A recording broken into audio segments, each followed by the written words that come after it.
This is my daytime job here. Scrap metal business. Been doing it for roughly 32 years. Funnest part of my job, 4 o'clock going home. But at night, I have a whole other life. I play Peter Criss in a Kiss tribute band.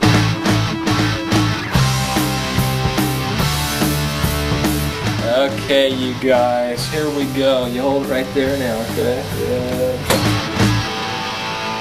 What he's going to do to make his guitar smoke is he's going to pull a switch on his guitar, and that's going to activate a couple of batteries, which has like an igniter. It should smoke pretty good. Now that's the pose we're going to do for the smoke? Yeah. Yeah, spread those legs and lean back and you got it. There you go, bud. There it goes. Didn't light. Here, use one of his pliers. It's hooked up. Did you bend the wires to make them thick so they made contact with the electrode? You know why I didn't do that? Aha! Fucking screwdriver. Yeah! Ready? We could go. Okay. Breathe fire next door. Let's go. Don't look at it. Shoot it, man. Don't move. Don't move. Don't look at it. Personally, I think most of the tribute acts out there that I've seen and heard of are a fucking joke. They're just a bunch of guys that put on shoes and makeup, don't pay any attention at all to the music, to the important details of what a true Kiss show is. They're just more interested in going, hey, look at me, I'm a white guy with fluffy hair, I'm Paul Stanley. Hold it, hold it, hold it, same thing. Okay, cool. I'd like to basically recreate the Kiss show as close as possible. I mean, right down to the costumes and, you know, the sound of it, the energy. I mean, I think Kiss probably was the greatest band there ever was and ever will be. Over to your left again, guys. My name's Val Popovic. I play lead guitar, ace in the Kiss tribute band Larger Than Life. And I'm this guy right down here. My name's Jimmy Newell. I play the Peter Criss in Larger Than Life. Right there, look at that. I'm crazy about a nightlife.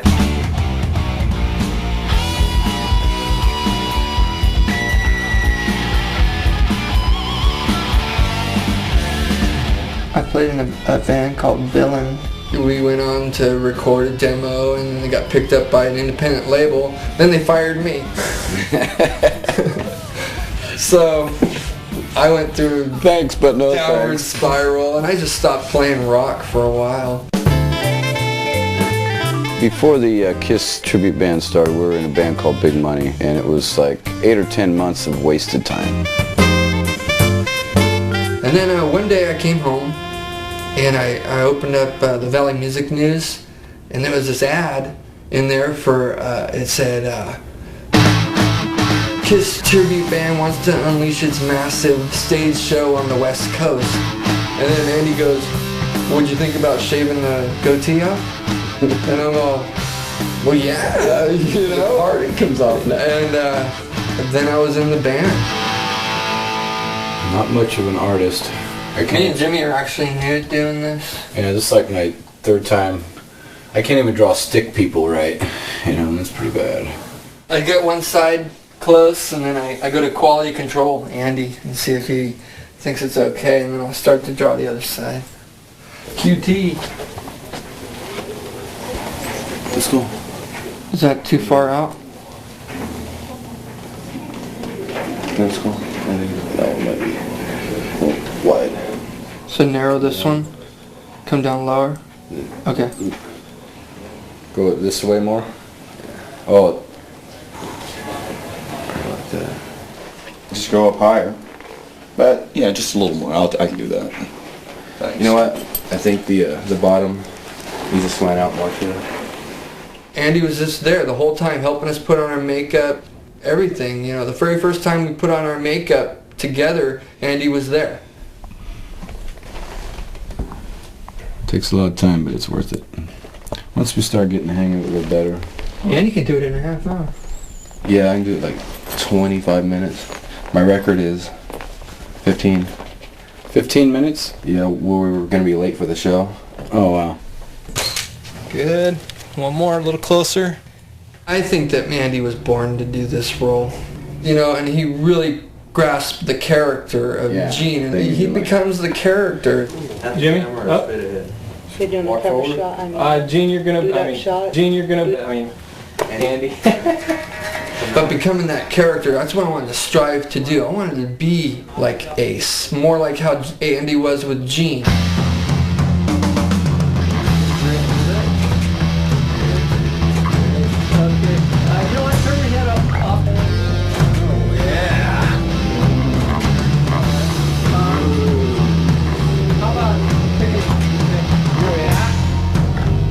Head back just a little bit, right there, yeah. Money. We don't have any. We need some. Probably making the $5 grand a night gigs. Or startup cash. Yeah. As long as you got some startup cash, you can do anything. That's why we're doing the photo shoot right now, and then shop it to clubs and agencies and see who bites. I think as soon as we get this promo pack done and set up the way we want it to be, the floodgates will open.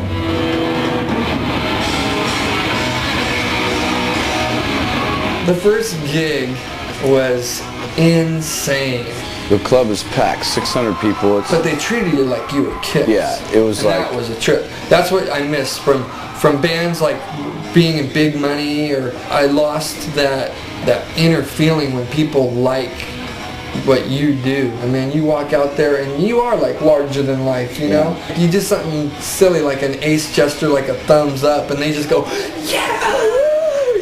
And that's what was so neat about being Kiss. Everyone was just like, man, we gotta do another show. We gotta do another show. Well, it's you have to look at what it's about, because when you're doing a tribute band, you basically have to become somebody else. So you kind of lose, you know, you have to keep it together and not lose touch with yourself, kind of deal.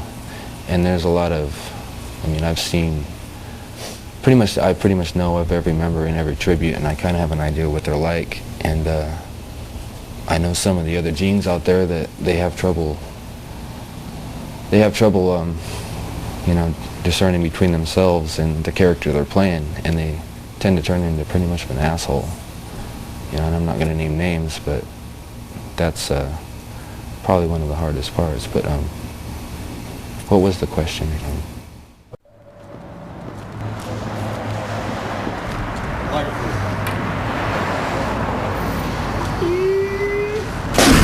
There we go.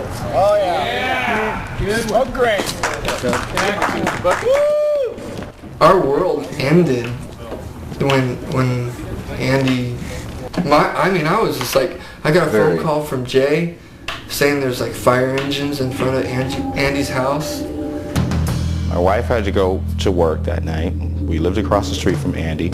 She calls me over at the babysitter's house and goes, oh my God, it's chaos out here. I'm like, what, you know, grassy knoll, what? What's going on? She says, the fire department's here. Ambulance is here. Patchy's house is on fire. He jumped through the window. You know, he's all cut up. He's all jacked up. I go, what? And then he found out what was going on. And I was just like, this can't happen, you know?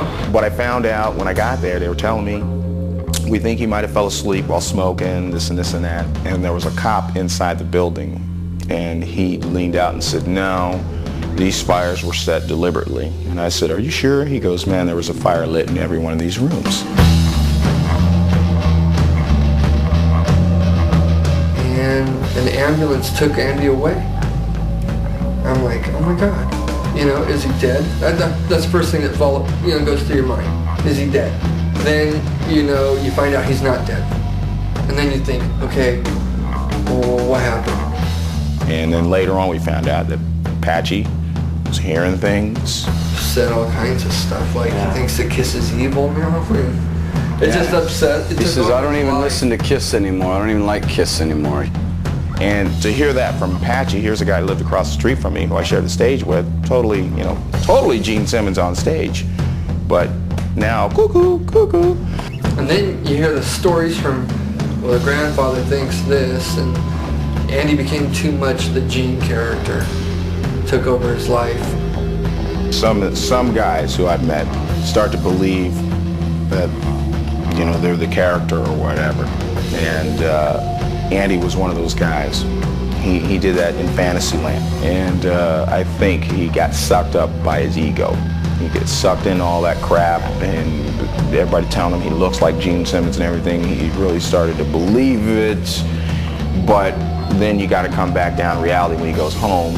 And, you know, I may be Gene Simmons, but, you know, in his mind, but his old lady's going to take out the fucking garbage. It's kind of hard because, you know, you start to feel, in a way, torn, you know, between, you have to feel for Andy what he's going through, but then at the same time you're totally hurt, devastated. I can't explain how I felt. I was just like, you have the whole world in your hands, you think that there's nothing but smooth sailing ahead, and then boom. I don't know how to say it. It's like it'll be totally weird being without Andy there. Yeah. Finally here in Modesto to audition for Larger Than Life. But many things are larger than life. Hey, what's happening, dude? Jonathan. How far are you from Antelope? Antelope, probably about... What's up, Hollywood? I'm gonna try to find someone to let this dream of mine not end. If this guy works out, hopefully Andy will let us use his costume. If Andy would ever come back, I mean, to me the door would always be open, you know, for him, since he started it.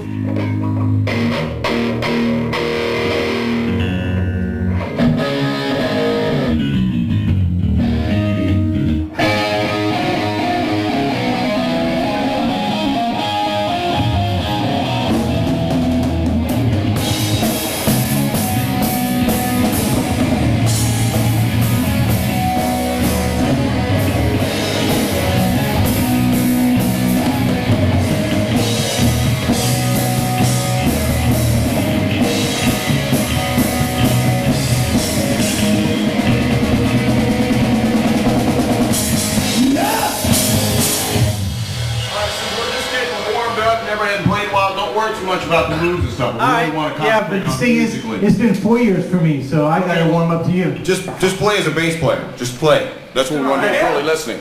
No, I mean you don't got to jump around and everything else. Just play. I do, because we're gonna have a show in a month and a half. Sure, but I'm listening to you musically. Is what we're trying to hear each other musically. So that's what I'm saying. We're gonna do all that stuff like that. But okay, just ignore me then. No, I want to. Don't worry too much about that. I know you can throw down, dude. Jay. Yeah, don't worry about it, man. I know you can throw down. What I'm saying is, we're just musically, we're trying to hear each other. But playing myself isn't the problem. It's if you remember the nuances. Well, none of us have played together in a while either, is what I'm saying. Yeah, that's musically 4 years. That's 1,200 days. I understand. Just musically, let's just play music. Don't worry too much about it. Jimmy?